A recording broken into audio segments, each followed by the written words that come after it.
Bienvenue sur Afro Info 243 des partout où tu vas à travers le monde. Nous sommes en République démocratique du Congo. Vous avez choisi la meilleure chaîne de télévision en ligne pour rester en alerte de toute la situation qui prévaut dans l'est du pays. Alors que la force régionale de l'EAC n'arrive pas à gagner la confiance de la population congolaise qui l'accuse d'inefficacité sur le terrain, le ministre des Affaires étrangères du Kenya, partie prenante au processus, a tenu des propos dans une sortie médiatique qui laisse couler beaucoup d'encre et des salives au sein de l'opinion publique congolaise. En fait, le chef de la diplomatie kenyane a affirmé que des troupes kenyanes ne sont pas en RDC pour combattre le 1-23, moins encore tout autre groupe armé. Il a affirmé que le Kenya ne prévoit pas de retirer ses troupes avant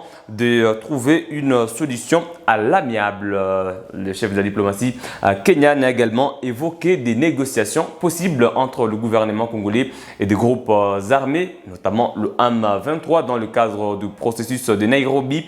Vous le savez déjà, Nairobi 4 est en vue, chose qui n'a pas été corroborée par le président Félix Tshisekedi, qui a écarté toute forme de négociation avec le M23. Mais sur une même table, la partie congolaise discute avec d'autres groupes armés qui ont adhéré à ces processus de Nairobi depuis Nairobi 1, Nairobi 2, Nairobi 3 et bientôt Nairobi 4 qui aura des travaux dans les villes de Goma, Bukavu, Bunia et Kinshasa, capitale de la République démocratique du Congo. En ces moments, il faut le noter, donc le lundi dernier, le commandant de la force régionale de l'EAC a également affirmé que le retrait du 1-23 ainsi que les cantonnements de ces troupes, c'est une question politique qui n'engage pas le mandat de la force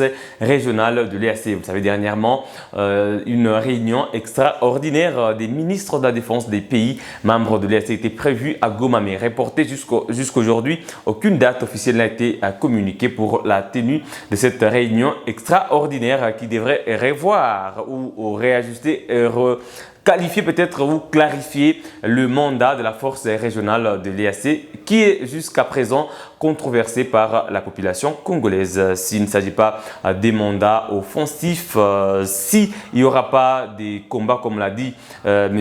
Alfred Mutua, chef de la diplomatie kenyane, et alors on devrait savoir en quoi ça va servir, en tout cas en ces moments de crise. Alfred Mutua, ministre des Affaires étrangères du Kenya, a tenu donc un point de presse conjoint avec Anthony Blinken au cours duquel il a évoqué ces questions qui engagent l'Est de la République démocratique du Congo. Il a d'ailleurs fait une révélation affirmant que la question du 1-23 date des 30 ans et ce n'est pas une question à traiter tout simplement avec beaucoup de légèreté. Alors on va se poser de questions. Quand on parle des 30 ans, c'est donc depuis 1993.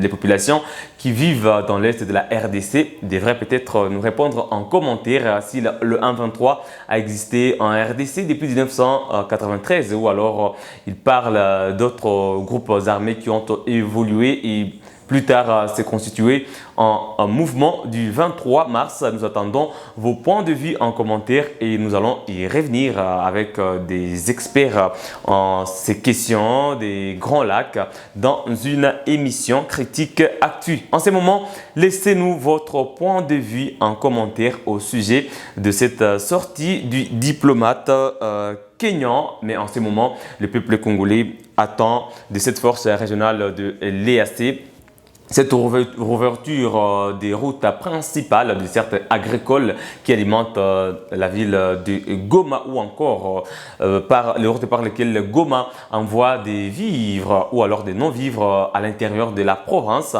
comme cela a été annoncé en début de semaine. Mais comme nous l'avons dit hier, le gouverneur militaire du Nord Kivu a émis des doutes, espérant que toutes les conditions ne sont pas encore réunies pour la rouverture de certains axes routiers, notamment Goma-Kanya-Bayonga. La force nationale de l'EAC l'a reconnu en affirmant que le retrait du 1-23 est jusque-là progressif parce qu'il y a encore certains combattants qui sont dans les zones abandonnées comme l'armée ougandaise l'aurait dit ou l'armée kenyane aujourd'hui. Toutes les différentes parties prenantes à ce processus, des troupes de l'EAC ne sont pas sur le sol congolais justement pour combattre le 23 ou tout autre groupe armé. Il sera très important d'avoir des clarifications là-dessus. Sinon, la situation sécuritaire demeure préoccupante en Ituri, une autre province en état de siège et en proie à une insécurité grandissante. L'armée continue d'exercer son travail régalien. Suivez. Dans les soucis du rétablissement de l'autorité de l'État et la paix en province de l'Ituri, le gouverneur de province, le lieutenant-général Luboyanka Shomodjouni, se bat bec et ongle dans une approche militaire et non militaire pour cet oiseau rare. À cet effet, les confessions religieuses et autres organisations font bloc à l'administration militaire. C'est ce qui a conduit le représentant légal de musulmans en Ituri, Cheikh Shoukrani Biaroufou, au gouvernorat de province ce mercredi 25 avril à la rencontre de l'autorité provinciale. Par ailleurs, le numéro 1 de la communauté islamique en Ituri invite les groupes armés à cesser avec les hostilités, souci majeur du chef de l'État, Félix Antoine Tshisekedi Tshilombo. Comme vous savez, l'islam veut dire la paix et la tolérance. Nous lançons ce message de paix à toute la population iturienne, mais aussi à cette occasion aux groupes armés, locaux et étrangers, qui adhèrent au programme de paix de DRCS. Parce que c'est le seul programme pour le moment que le président de la République a quand même tendu la main à ces gens pour la dernière chance pour qu'ils reviennent à la raison. Moi je pense qu'avec ça, nous aussi on a sensibilisé les jours de notre fête des Eid pour que les musulmans aussi aident la communauté, aident notre pays, aident la province, aident les autorités provinciales pour sensibiliser aussi les leurs, pour qu'afin, si jamais il y a ceux qui détiennent encore les armes dans la communauté, dans les familles, qu'ils le remettent.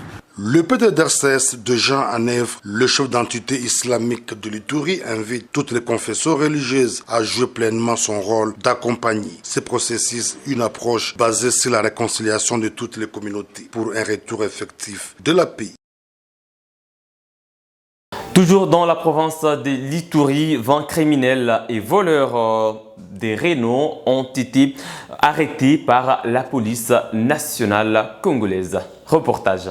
On ne le dira jamais assez. La sécurité est l'affaire de tout le monde. Fidèle à sa mission lui reconnue par l'État congolais, la police nationale congolaise vient de mettre la main sur 20 présumés criminels, parmi lesquels 2 éléments en uniforme égarés. 2 mineurs ainsi que 2 receleurs sont tombés dans le filet de la PNC. En Ituri, ces fauteurs à nos troubles ont été présentés ce mardi au gouverneur militaire de l'Ituri par le commissaire provincial de la PNC, le commissaire divisionnaire Ngoï.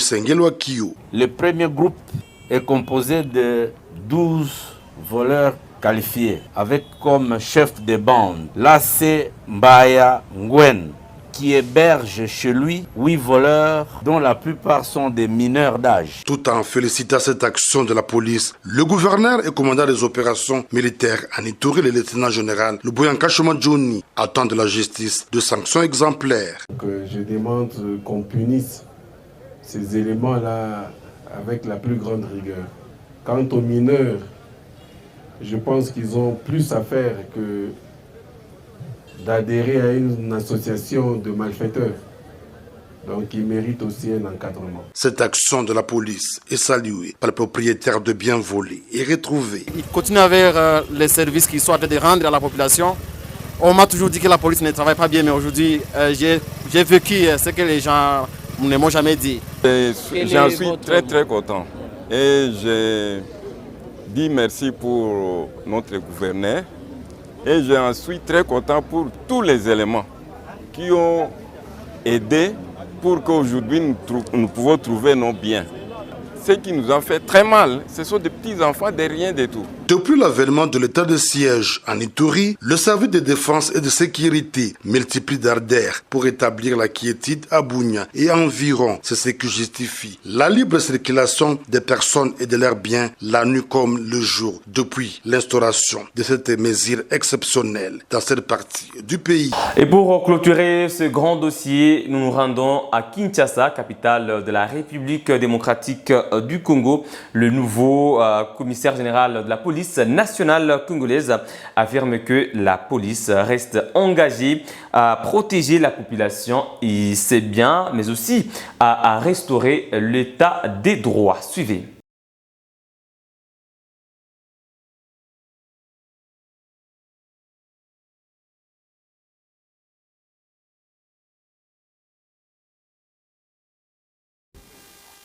Je disais, nous avons été bénéficiaires dans la récente ordonnance nous portant en grade et en fonction à la tête de la police.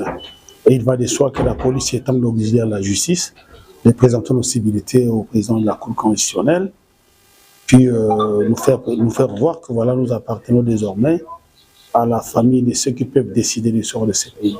Durant notre entretien de la part du président de la Cour constitutionnelle, nous avons eu des recommandations conformément à la Constitution, parce que nous avons des attributions constitutionnelles. Et Monsieur le Président nous l'a rappelé, que nous avons pour mission de protéger les personnes et leurs biens. Nous sommes auxiliaires de la justice. Si la police ne marche pas, enfin si la justice ne marche pas, c'est que quelque part la police n'a pas marché. C'est parce que l'état de droit n'est pas seulement l'apanage du magistrat, mais aussi l'apanage de la police qui est auxiliaire de la justice. Donc nous devons travailler en synergie avec la justice pour qu'effectivement l'état des droits soit assis dans notre pays. Nous sommes résolument déterminés à faire de ce pays un état des droits par tous les moyens légaux que la Constitution nous reconnaisse.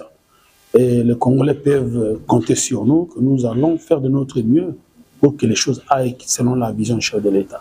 Voilà, mesdames et messieurs, qui met un terme à ce grand dossier sur Afro Info 243. Merci à vous de l'avoir suivi du début à la fin. On se fixe un nouveau rendez-vous d'actualité. N'oubliez pas de nous laisser votre point de vue en commentaire au sujet de toutes ces questions survolées. La sortie médiatique du diplomate kenyan, le ministre des Affaires étrangères, Alfred Mutua, qui a affirmé que le M23 est sur le sol congolais depuis 30 ans. Est-ce que vous en savez un peu plus? Lui qui parle de la présence des troupes kenyanes en RDC, pas pour combattre le M23, mais pour, je ne sais pas, restaurer la paix et la sécurité. De quelle manière? Voilà, nous avons évoqué beaucoup de questions dont il a parlé aux États-Unis d'Amérique. Laissez-nous votre point de vue en commentaire. N'oubliez pas de vous abonner à Afro Info 243. Il suffit de cliquer sur s'abonner, ouvrez la cloche des notifications et cliquez sur toutes pour recevoir en temps réel toute l'actualité publiée sur Afro Info 243. Partagez la vidéo et laissez-nous un j'aime. À très bientôt.